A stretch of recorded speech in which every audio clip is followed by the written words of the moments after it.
Hello मेरे प्यारे बच्चों, इस वीडियो में हम देखेंगे properties of rectangle.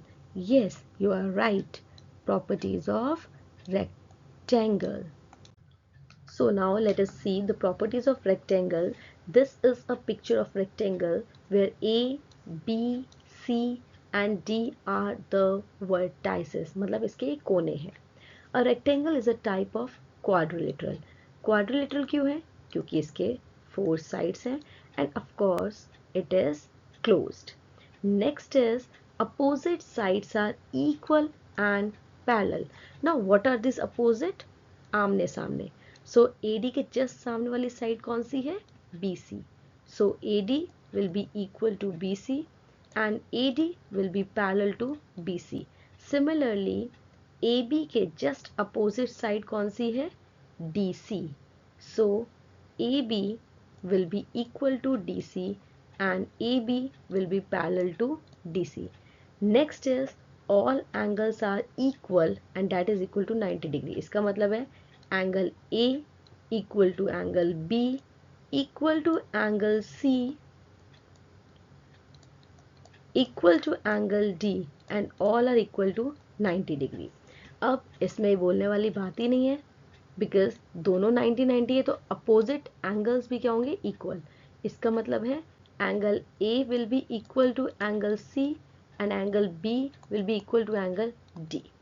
Next, sum of all the interior मतलब अंदर के एंगल्स का सम कितना होना चाहिए? 360. Of course angle A plus angle B plus angle C plus angle D कितना होगा? 360 degree. Next is diagonals are equal. इसके दो ही डायगनल है.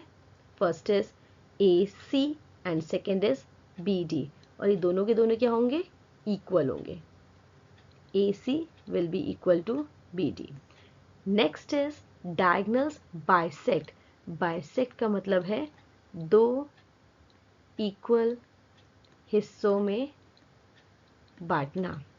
अब अगर मैं आपको ये साइड दिखाऊं, ये इसका डायगनल दिखाऊं, first diagonal is AC and the second one is BD. दो डायगनल दिखाई दे रहे हैं AC एंड BD. अगर हम इसका पॉइंट ऑफ इंटरसेक्शन ले लेते हैं O, पॉइंट ऑफ इंटरसेक्शन हम इसका ले रहे हैं O, सो इसके बाद क्या होगा? ये जो ये वाला हिस्सा है ये इसके बराबर हो जाएगा. AO will be equal to OC. Similarly ये जो DO है और OB है ये भी बराबर होंगे. DO एंड OB भी आपके बराबर होंगे. ठीक है. अच्छा, अब आपको एक बात तो पता थी कि दोनों के दोनों डायगनल्स बराबर थे, AC और BD बराबर थे. तो इसका जो हाफ हाफ होगा, AC का हाफ क्या होगा? AO और BD का हाफ क्या होगा? OD या फिर OB, कुछ भी हो सकता है. तो ये भी बराबर रहेंगे.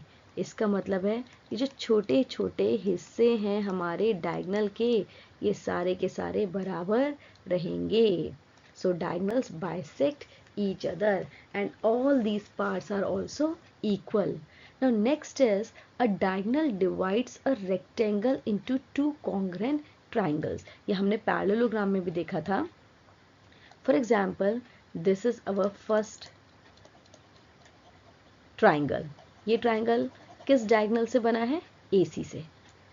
So this is our first triangle और इसी की तरह हमारा सेकेंड ट्राइंगल होगा ये वाला.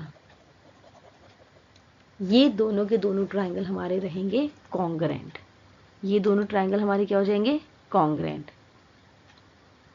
Triangle ADC will be congruent to triangle CBD.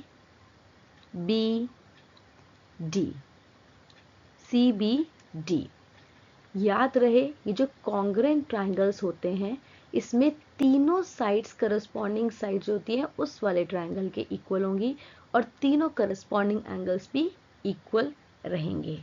यहाँ पे एक बात और है कि दोनों कॉन्जिक्यूटिव जैसे कि A और B ये कॉन्जिक्यूटिव है, लगातार है, तो इनका सम भी क्या होगा? 180. यस. इसी तरीके से B और सी भी कॉन्जिक्यूटिव है, तो इनका भी सम कितना हो जाएगा 180 डिग्री। इसी तरीके से सी और डी का भी सम कितना हो जाएगा 180 डिग्री, और ए और डी का भी सम कितना होगा 180 degree. So these are the properties of rectangle. Thank you.